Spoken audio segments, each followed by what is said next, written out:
जालना जिल्ह्यातल्या भोकरदन तालुक्यामधील वालसा खालसा येथे मनोज जरांगे पाटील यांची संवाद सभा आज पार पडली। यावेळेला जरांगे यांनी मराठा आंदोलकांसोबत संवाद साधून त्यांना मार्गदर्शन केले।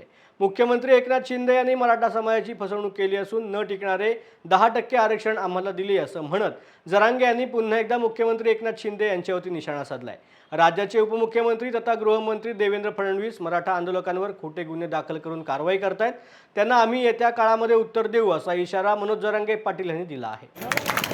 म्हणलं बरं झालं होतं दुसऱ्या घरात गेला तेवढीच वाट बघत होतं, नाही तर त्याचा मगच होता दणकाच्या तेव्हा बोलला की मी वाजेला ते एक साधूवाला मी 25 बोलायचं मराठी जोरात बोलून सोडितच नाही मी त्याला।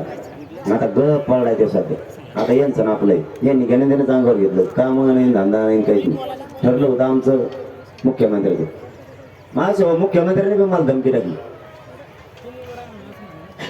मुख्यमंत्री मला काय म्हणते माहिती आहे का, 6 महिने त्यांचे खूप लाड केले। काय कॉफी पाहिजे का मला, काय लाड केले? मी तर एका बैठकीला नाही आलो तुमची, मला माहिती आहे मी उपकार करून घेत नाही कोणाचा। बैठकाला बोलवलं मी गेलोच नाही, मी मराठ्याला पाठवलं दुसऱ्या, पण मी गेलो नाही कारण मी निंदा होत नाही कोणाचं। मी माझ्या जातीचं खातो, जातीचंच काम करतो, ओरिजिनल मराठ्यासारखं काम करतो कट्टरपणाने। माझ्या जातीवर माझी निष्ठा आहे आणि मी माझ्या जातीला दैवत मानतो।